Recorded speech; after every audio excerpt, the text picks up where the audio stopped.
যারা এখানে মুসলমান রয়েছি, আমাদের জাতির পিতাকে এখনো ভয় পান আপনারা? আমাদের জাতির পিতাকে আওয়াজ করে বলেন, জাতির পিতাকে। কারণ এটা আল্লাহ কোরআনুল কারীম বলেছেন, মিল্লাতা আবিকুম ইব্রাহিম হুয়া সাম্মাকুমুল মুসলিমিন। মুসলমানদের জাতির পিতা ইব্রাহিম আলাইহিস সালাম, এবং মুসলমান এই শব্দটা নামকরণ করেছেন ইব্রাহিম আলাইহিস সালাম। সুবহানাল্লাহ বলেন। কিন্তু এই দুনিয়ার মানুষগুলো বিগত 17 বছর আমাদের কান জ্বালাপালা করে দিয়েছে। অমুকে জাতির পিতা, অমুকে মানুষের পিতা, অমুক অমুকের পিতা। কিন্তু আল্লাহর কোরআন কই? কোরআনটা আমাদের কাছ থেকে দূরে সরাই দিয়েছে। সত্য মানুষ মানতে চায় না, সত্য মানুষ মানতে চায় না। সম্মানিত মুসলিম কেরাম, যেহেতু হজের মৌসুম, সারা বিশ্ব থেকে মানুষ বাইতুল্লাহর উদ্দেশ্যে ছুটে চলতেছেন, সেহেতু আমরা যা কয়েকদিন লাগে ঈদের আগে আমরা পবিত্র কাবা শরীফের ইতিহাস, হজ উমরার ফজিলত, এই বিষয়গুলোর উপরে আমরা কথা বলার চেষ্টা করব। আল্লাহ রাব্বুল আলামিন যেন এই কথাগুলো বাস্তবে মেনে চলার, আমল করার তৌফিক দান করে। সকলে বলি আমিন।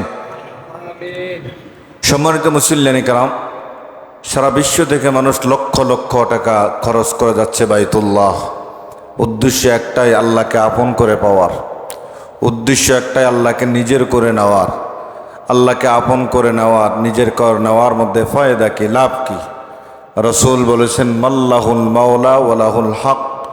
আল্লাহ যার হয়ে যায় তার কোনো আর টেনশন নাই। আল্লাহ যদি আমার হয়ে যায়, কবর, হাসর, মিজান, ফুলসিরাত, আর কোনো টেনশন আছে? আর কোনো ভয় আছে? কোনো ভয় নাই, কারণ আল্লাহ তো আমারই হয়ে গেছেন। সব বিপদ আমার দূর করে দেবেন কে? এজন্য হাজী সাহেবগণ সেখানে যাচ্ছেন। লাব্বাইকের ধ্বনিতে বাইতুল্লাহ সমাগম হচ্ছে। লাব্বাইক আল্লাহুম্মা লাব্বাইক, লাব্বাইক লা শারীকা লাকা লাব্বাইক, ইন্নাল হামদা ওয়ান নি'মাতা লাকা ওয়াল মুলক লা শারীকা লাকা লাব্বাইক। হাজিরা দেওয়ার মাধ্যমে বাইতুল্লাহ মুখরিত হচ্ছে। এই জন্য হজ করবেন ইয়াং বয়সে, শরীরে যখন শক্তি আছে। এই হজের মৌসুম শুরু হয়েছে কেবলমাত্র। অলরেডি বাংলাদেশের 10 জন মানুষ বিদায় হয়ে গেছেন দুনিয়ার থেকে। বৃদ্ধ মানুষ যারা নিজেরা চলতে পারে না, হাঁটতে পারে না, অন্যর সহযোগিতা লাগে, এ সমস্ত মানুষগুলো যখন হজে যায়, তখন হজের আহকাম আরকাম বা হজের কাজগুলো করতে তার জন্য অনেক কষ্টসাধ্য হয়ে দাঁড়ায়।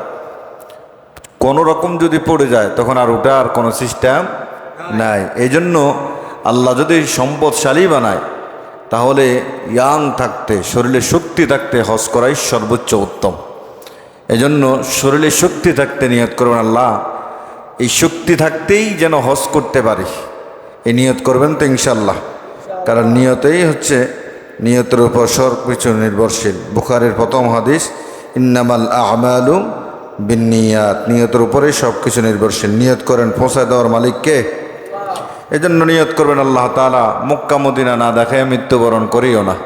মৃত্যুর আগে হলেও নবীজির রওজার পাশে গিয়ে যেন সালাত ও সালাম দিতে পারি।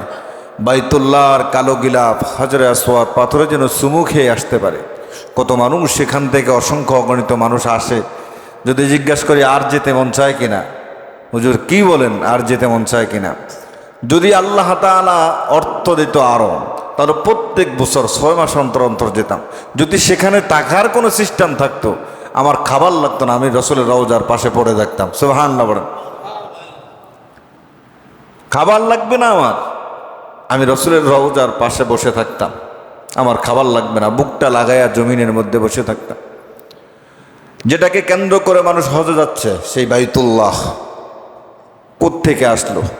কে এটাকে দুনিয়াতে পাঠালো? কে এটাকে দুনিয়াতে বানালো? এটার একটা ইতিহাস আছে। ইতিহাসের আগে জানি আমরা যে বাইতুল্লাহর কয়টি নাম রয়েছে। কেউ কেউ বলেন 6টি নাম, কেউ বলেন আরো 10টি, কেউ বলেন আরো অগণিত। তো আমরা কোরআনে কারিমে দেখি কয়টি নাম রয়েছে। 1 নম্বর নাম হলো কাবা। কাবা করে 1 নম্বর নাম কি? কাবা। এই কাবা শব্দটা কোরআনে আছে না নাই আমরা দেখি। আল্লাহ তাআলা বলেন, জাআলাল্লাহুল কাবাতাল বাইতাল হারাম। তাহলে আল্লাহ বলেছেন 1 নম্বর নাম হলো কি? এই কাবা। আল্লাহ রাব্বুল আলামিন কোরআনুল কারীমেও নামকরণ করে দিয়েছেন কাবা। কাবা মানে পশ্চিম। আল্লাহ রাব্বুল আলামিনের ঘর, যে ঘরকে দেখার জন্য, চুমু খাওয়ার জন্য হাজার হাজার মানুষ সারা বিশ্ব থেকে সেখানে যাচ্ছে। লক্ষ টাকার গনায় চুরি দিয়ে হাজিরা দিতে যাচ্ছে। বলে হাজিরা কি? লব্বাইক আল্লাহুম্মা লব্বাইক, লব্বাইক লা শারীকা লাক লব্বাইক, ইন্নাল হামদা ওয়ান নি'মাতা লাকা ওয়াল মুলক লা শারীকা লাক লব্বাইক। সুবহানাল্লাহ বলেন। মানে হলো লব্বাইক আল্লাহ আমি হাজির, আল্লাহুম্মা লব্বাইক আল্লাহ আমি হাজির, লা শারীকা লাক লব্বাইক তোমার কোনো শরীক নাই, তোমার কোনো অংশীদার নাই, তোমার সমকক্ষ দুনিয়াতে কেউ নাই, আসমানের নিচেও নাই, আসমানের উপরও নাই, জমিনের উপরও নাই, জমিনের নিচেও তোমার সমকক্ষ আর কেউ নাই। সুবহানাল্লাহ বলেন। আমরা যারা হজ করতে যাই, দুনিয়ার মুসলমানরা যারা হজ করতে যায়, যাদেরকে আল্লাহ সামর্থ্য দিয়েছে, সম্পদশালী যারা, তারা যখন যায় কথাগুলো বলে লা শারীকা লাক লব্বাইক, এই সমস্ত মানুষগুলো বলে আল্লাহ তোমার কোনো শরীক নাই, অংশীদার নাই, কিন্তু আবার জায়গায় আসার পরে শিরিক করে এমন লোক আছে না নাই? সে ঘুরে ঘুরে বলে এসেছে আল্লাহ তোমার কোনো শরীক নাই, তোমার অংশীদার নাই, সমকক্ষ কেউ নাই, আবার জায়গায় এসে সে শিরিক বেদাতের মধ্যে লিপ্ত হয়েছে। ইন্নাল হামদা, প্রশংসা কার? সব সময় প্রশংসা করবো কার? আমরা বলি ইন্নাল হামদা, আল্লাহ সমস্ত প্রশংসা আপনার, ওয়ান নি'মাতা, সমস্ত নিয়ামত রাজে আপনার, আল্লাহ কাওয়াল মুলক, সমস্ত ক্ষমতার মালিক আলকে। যদি আমরা বলি সমস্ত ক্ষমতার মালিক জনগণ, কিন্তু সমস্ত ক্ষমতার মালিক জনগণ নয়, সমস্ত ক্ষমতার মালিক হলেন আমার আল্লাহ। বললাম আমি আপনার কোনো শরীক নাই, সমস্ত প্রশংসা আপনার, সমস্ত নিয়ামত আপনার, সমস্ত ক্ষমতার মালিক আল্লাহ আপনি নিজেই। লা শারীকা লাক লব্বাইক, আপনার কোনো শরীক নাই, আপনার কোনো অংশীদার নাই, আপনার সমকক্ষ দুনিয়াতেও নাই, আসমানের উপরও নাই, আসমানের নিচেও নাই, জমিনের উপরে নাই, জমিনের নিচেও আপনার সমান দুনিয়াতে কেউ নাই। এটা হাজিরা দিচ্ছি আমরা। তাহলে কাবা ঘরের 1 নম্বর নাম হলো কি? কাবা। 1 নম্বর নাম কি? সেটাও আল্লাহ রাব্বুল আলামিন কোরআন কারীমে তুলে ধরেছেন। 2 নম্বর হলো বাইত। বাইত মানে কি? ঘর। বাইত মানে কি? ঘর। এটা কোনো সাধারণ ঘর না, এটা সম্মানিত একটা ঘর। এই বাইত শব্দটা কোরআনুল কারীমে আছে কিনা দেখি। আল্লাহ বলেন ওয়া ইয জাআলনাল বাইতা মাতাবাতাল লিন-নাসি ওয়া আমনা। বাইত শব্দটা আল্লাহ রাব্বুল আলামিন আয়াতের মধ্যে ঢুকায় দিয়েছেন। বাইত মানে ঘর, আর এটা কোনো সাধারণ ঘর নয়, এটা বড় সম্মানিত এবং বড় দামি একটা ঘর। সুবহানাল্লাহ। 3 নম্বর হলো বাইতুল আতিক। 3 নম্বর কি? বাইতুল আতিক। আল্লাহ বলেন সুম্মা লিয়াকুদু তাফাথাহুম ওয়াল ইউফু নুযুরহুম ওয়াল তাওয়াফু বিল বাইতিল আতিক। সুবহানাল্লাহ বলেন। আয়াতের মধ্যে আল্লাহ যে বাইতুল আতিক নাম রেখেছেন, আয়াতের মধ্যে আল্লাহ তাআলা বাইতুল আতিক নামটা ঢুকায় দিয়েছেন। আল্লাহ নবী সাল্লাল্লাহু আলাইহি সাল্লাম বলেন বাইতুল আতিক নাম রাখার কারণ হলো কি জানো? সাহাবায়ে কেরাম বলেন ইয়া রাসূলুল্লাহ, বাইতুল আতিক নাম রাখার কারণ কি আপনি আমাদেরকে জানায় দেন। আল্লাহ নবী বলে সাহাবীরা শোনো রে, কোনো স্বেচ্ছাচারী এর উপর কর্তৃত্ব প্রসার করতে সমর্থ হয়নি, এই জন্য আল্লাহ রাব্বুল আলামিন এই ঘরের নাম রেখে দিয়েছেন বাইতুল আতিক। 4 নম্বর হলো মসজিদুল হারাম। মসজিদুল হারাম এটাও আল্লাহ কোরআন কারীমে ঢুকিয়ে দিয়েছেন সুবহানাল্লাযী আসরা বিআবদিহি লাইলাম মিনাল মসজিদিল হারাম। সুবহানাল্লাহ। এটাও আল্লাহ রাব্বুল আলামিন কোরআন কারীমে ঢুকিয়ে দিয়েছেন। 5 নম্বরটা হলো বাইতুল হারাম। আল্লাহ তাআলা বলেন ওয়ালা আমিনাল বাইতিল হারাম। 5 নম্বরটাও আল্লাহ ঢুকিয়ে দিয়েছেন। 6 নম্বর হলো বাইতুল মুহাররম। রব্বানা ইন্নী আসকানতু মিন যুররিয়্যাতি বিওয়াদিন গায়রি যী যারইন ইনদা বাইতিকাল মুহাররম। সুবহানাল্লাহ বলেন। যতগুলো নাম আল্লাহ রাব্বুল আলামিন কাবার নাম রেখেছেন, সবগুলো নাম আল্লাহ রাব্বুল আলামিন কোরআনের ভিতরে ঢুকায় দিয়েছেন। বলেন সুবহানাল্লাহ। এটা হলো পৃথিবীর সর্বপ্রথম ঘর, সর্বপ্রথম ঘর মানুষের জন্য ইবাদতের, সে কাবা বাইতুল্লাহ, যেটার ব্যাপারে আল্লাহ কোরআন কারীম বলেন, ইন্না আউওয়ালা বাইতিন উদিআ লিন-নাস লাল্লাযী বিবাক্কাতা মুবারাকাও ওয়া হুদাল লিল আলামিন। সুবহানাল্লাহ বলবেন না? আল্লাহ বলেন, নিশ্চয় মানব জাতির জন্য সর্বপ্রথম যে ঘর নির্মাণ হয়েছে সেটা বাক্কায় অর্থাৎ মক্কায় অবস্থিত। এখানে রয়েছে মানুষের জন্য হেদায়াত, রয়েছে বরকত। সুবহানাল্লাহ বলেন। এই ঘরটা মানুষের জন্য হেদায়াত।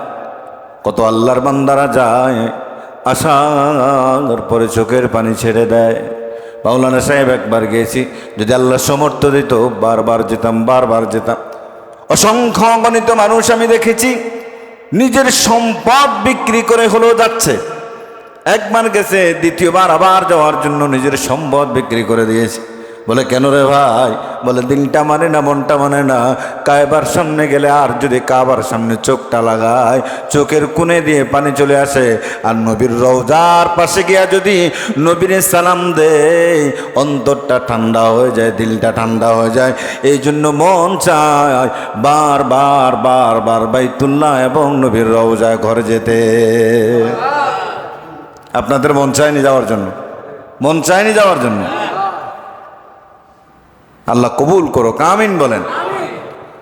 আল্লাহ বলেন, ফীহি আয়াতুম বাইয়িনাতুম মাকামু ইব্রাহিম। সেখানে আল্লাহ তাআলার অনেক কুদরতি নিদর্শন রয়েছে মাকাম ইব্রাহিম।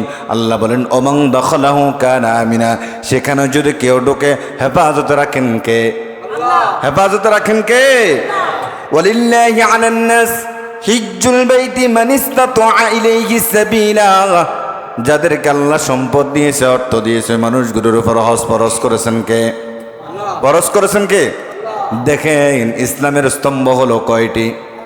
1 নম্বর হলো কালেমা, 2 নম্বর হলো নামাজ। নামাজ ছোট বড়, গরিব ধনী অসহায় সকলের জন্য ফরজ। সকলের জন্য নয়, সকলের জন্য ফরজ। এই যে রমজান গেল, রমজানের রোজা গরিব, অসহায় এবং যাদের সম্পদ রয়েছে সকলের উপরে ফরজ। সকলের উপরে নয়, সকলের উপরে ফরজ।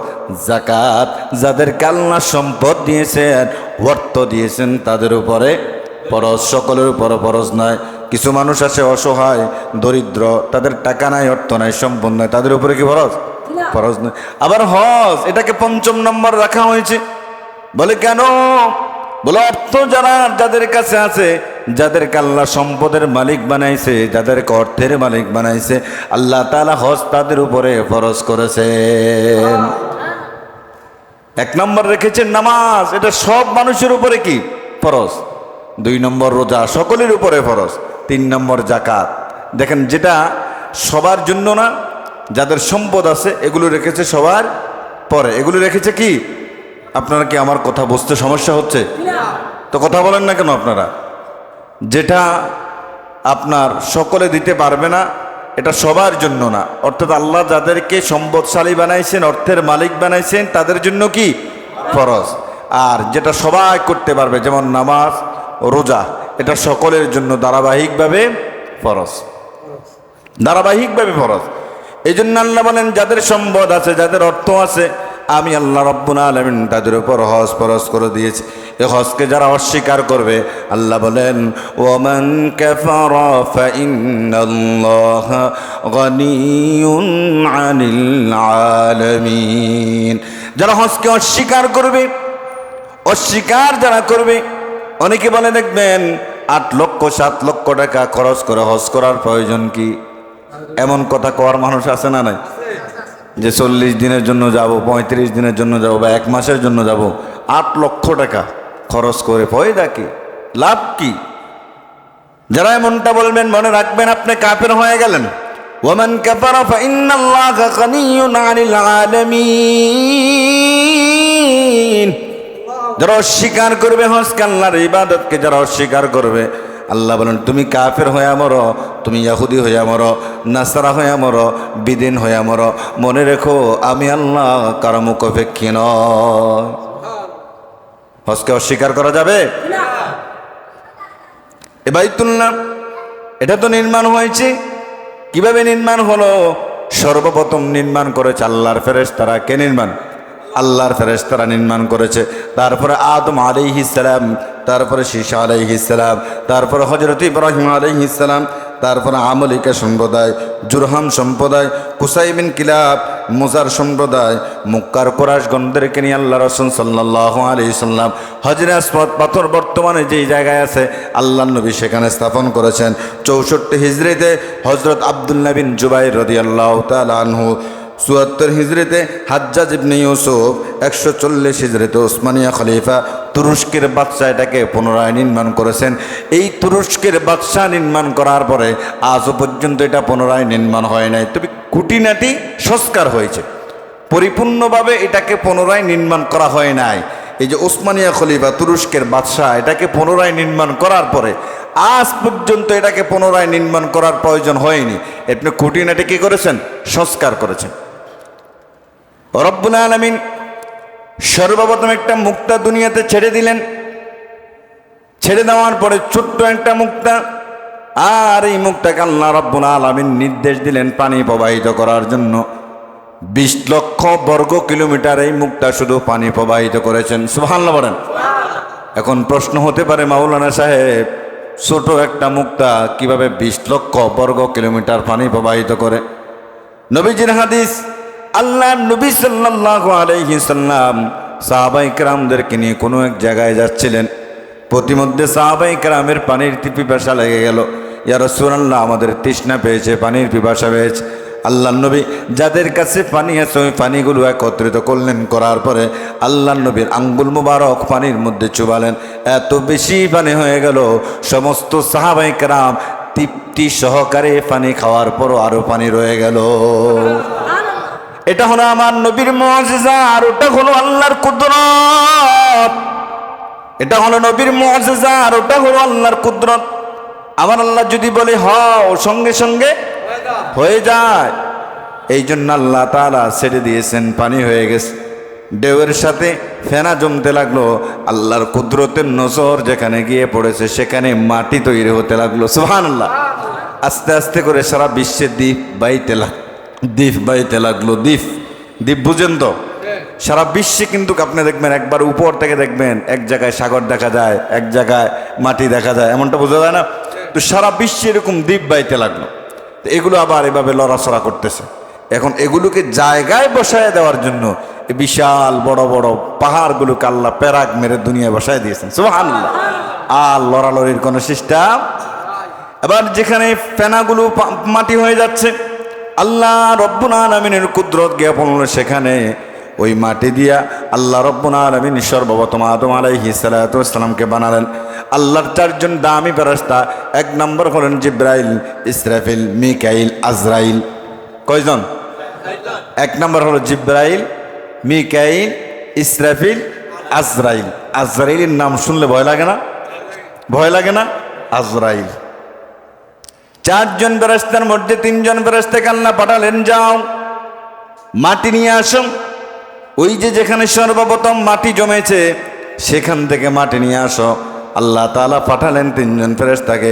3 জন ফেরেশতার কাছে মাটি বলল, ফেরেশতারা এই মাটি নিয়ে যাও না। মাটি নিয়ে যাওয়ার পরে আদমকে বানাবে। আদম গুনাহ করবে, জেনা করবে, ব্যভিচার করবে, মানুষের হক মেরে খেবে, মানুষের ক্ষতি করবে, মানুষের উপর নির্যাতন করবে, মানুষের উপর জুলুম করবে। ফেরেশতারা চলে আসলো। এবার আল্লাহ আজরাইলকে পাঠিয়ে দিলেন, আজরাইল যাও মাটি নিয়ে চলে আস। আজরাইল যাওয়ার পরে একে কথা মাটি বললেন। আজরাইল বললেন, না, তোমার কোনো কথাই শোনা যাবে না। নির্দেশ দিয়েছেন আল্লাহ, মুহূর্তেই দেরি করলেন না, সঙ্গে সঙ্গে মাটি নিয়ে চলে আসলেন। সঙ্গে সঙ্গে মাটি নিয়ে চলে আসলেন। এই মাটি দিয়ে আদমকে আল্লাহ বানালেন। আদমকে বানানোর পরে আল্লাহ বলেন, জান্নাতে থাকো।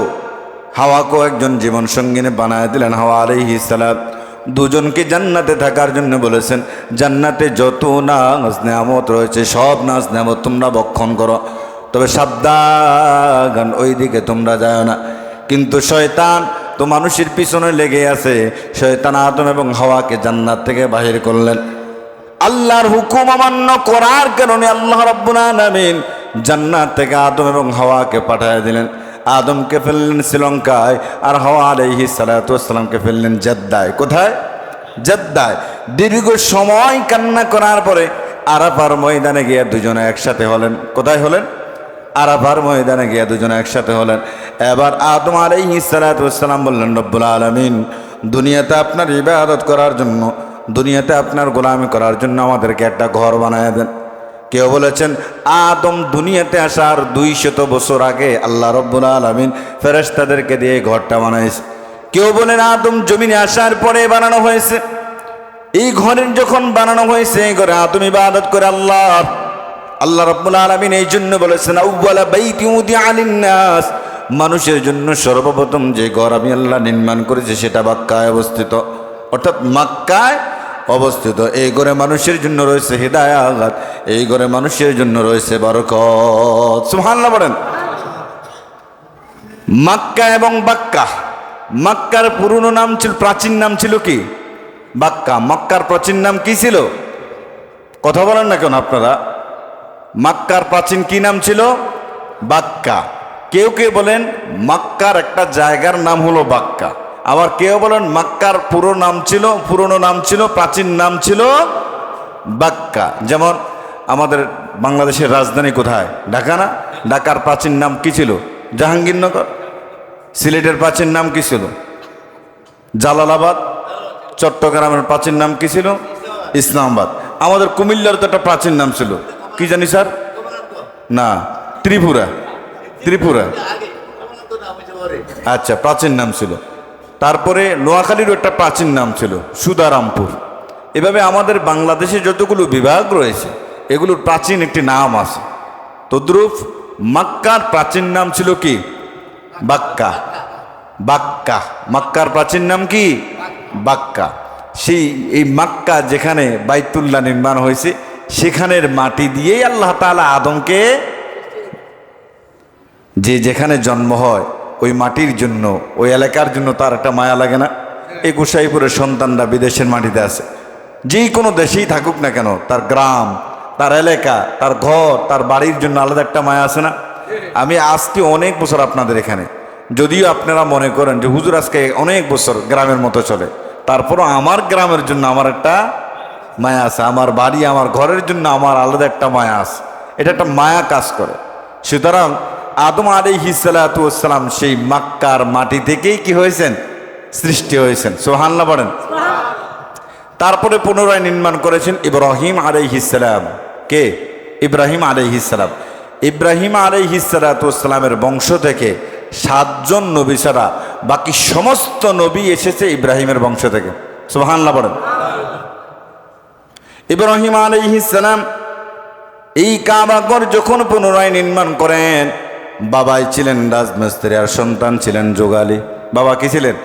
রাজমিস্ত্রি, সন্তান যোগালী। কাবাঘরের কাজ করতেছেন, একটু যখন উঁচু হয়ে গেল কিভাবে কাজ করবেন? জান্নাতে একটা পাথরের মধ্যে দাঁড়ায় ইব্রাহিম আলাইহিস সালাতু ওয়াস সালাম কাবার কাজ করতে লাগলেন। এই পাথরটার মধ্যে আজও ইব্রাহিমের পায়ের চিহ্ন আছে না নাই? হাজী সাহেবরা কথা বলেন না কেন যারা গেছেন? এই পাথরটার মধ্যে ইব্রাহিমের পায়ের চিহ্ন আছে না নাই? কাবাঘর পুনরায় নির্মাণ শেষ, অনেকগুলো পাথর রয়ে গেল। ইব্রাহিম আলাইহিস সালাতু ওয়াস সালাম বলেন, রব্বুল আলামিন, অনেকগুলো পাথর রয়ে গেল, পাথরগুলো কি করব? ইব্রাহিম আলাইহিস সালাতু ওয়াস সালামকে আল্লাহ রাব্বুল আলামিন নির্দেশ দিলেন, ইব্রাহিম রে, পাথরগুলো সরায় দাও, ছিটায় দাও। পৃথিবীর যে প্রান্তে গিয়ে পাথরগুলো পড়েছে সেই প্রান্তেই আল্লাহর একটা ঘর নির্মাণ হয়ে গেছে, কিয়ামত পর্যন্ত হবেই।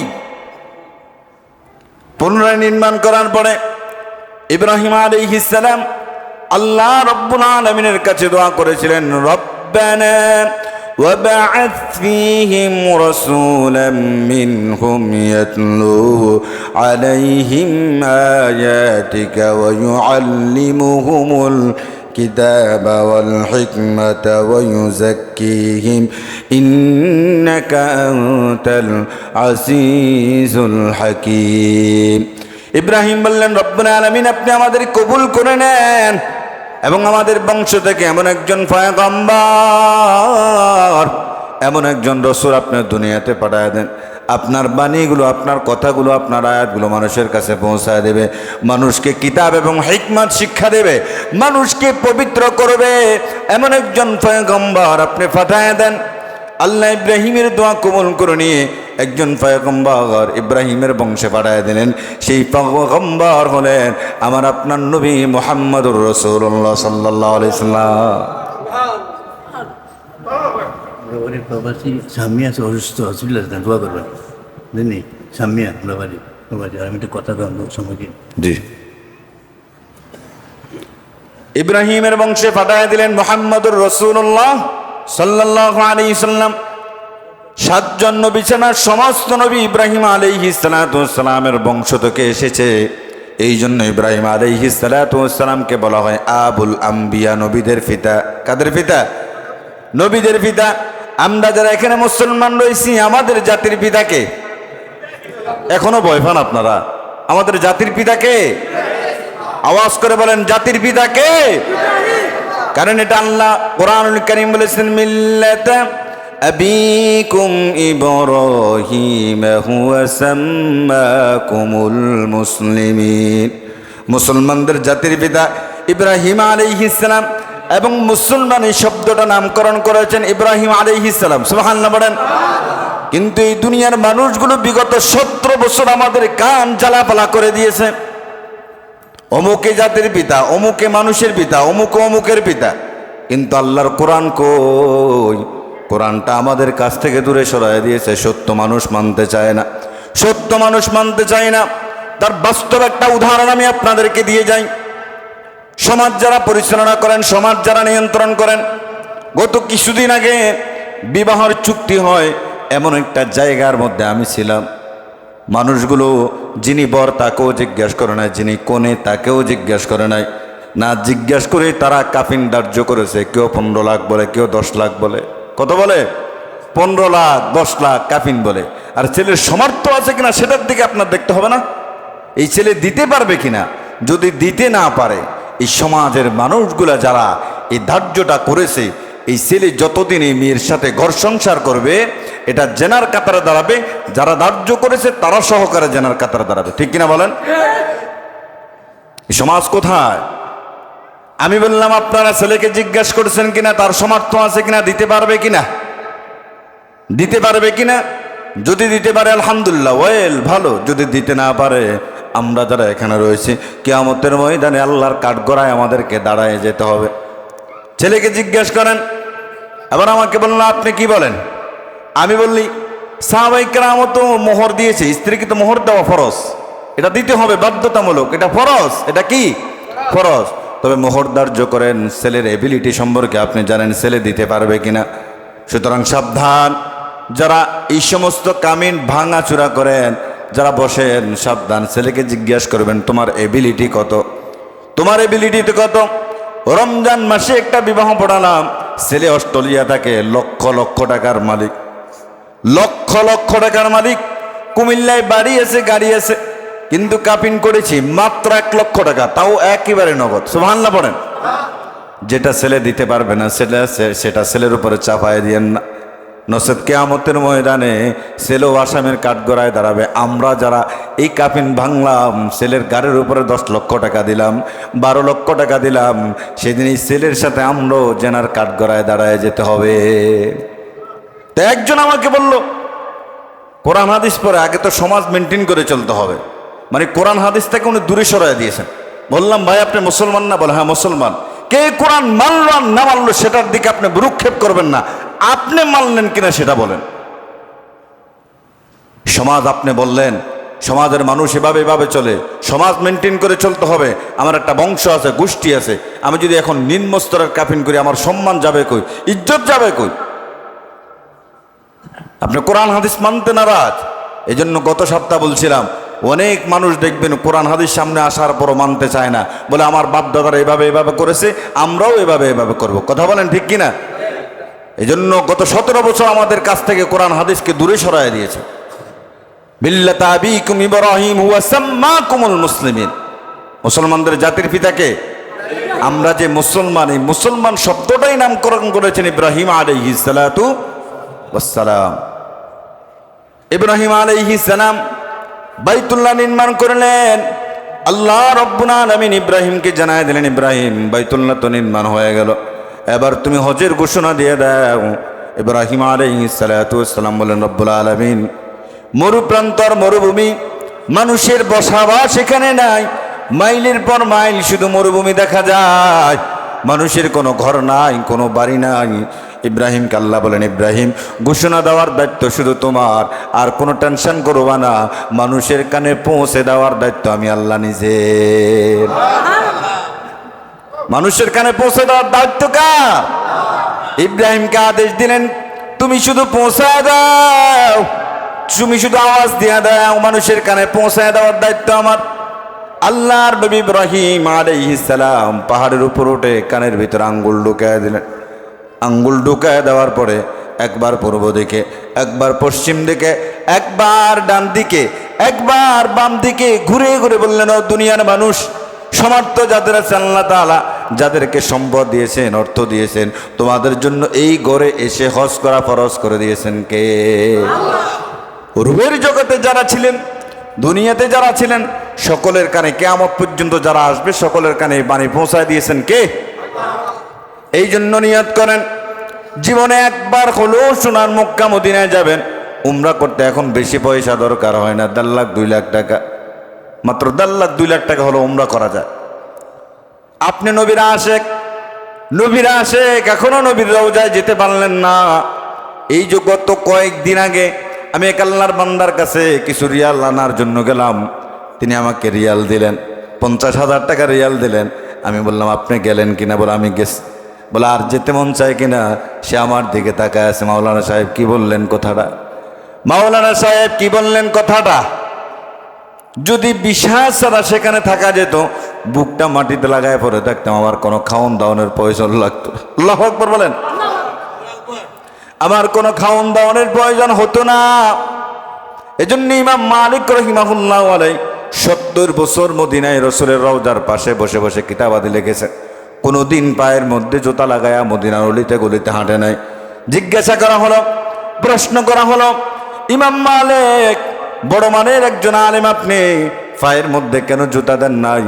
মদিনার মোহাব্বতে পড়ে, আল্লাহ রসুলের সম্মান ইজ্জতের দিকে খেয়াল করে মদিনার কোনো অলিতে গলিতে আমি ইমাম মালিক পায়ের মধ্যে জুতা লাগায়া হাঁটি না। যাবেন না কেন? নিয়ত করেন, নিয়ত করেন, আল্লাহ তাআলা যেন আমাদেরকে সেখানে নিয়ে যায়। সকলে বলে আমিন।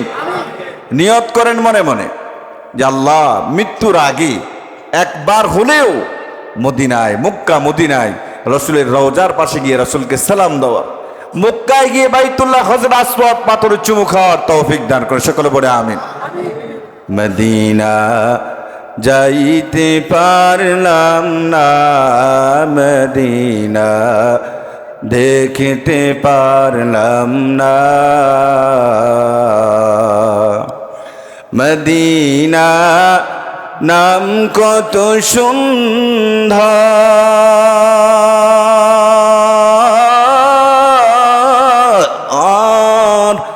মদিনা কেড়েছে অন্তর।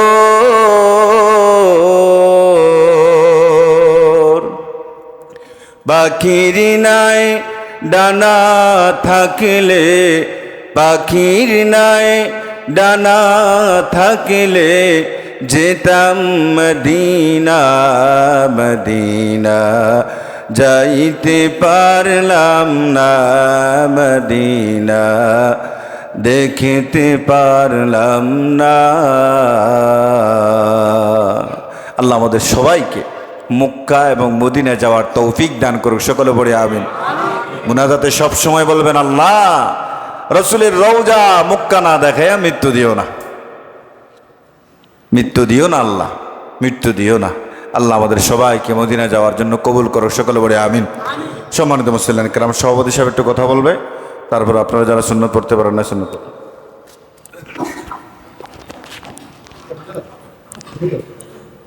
আমাদের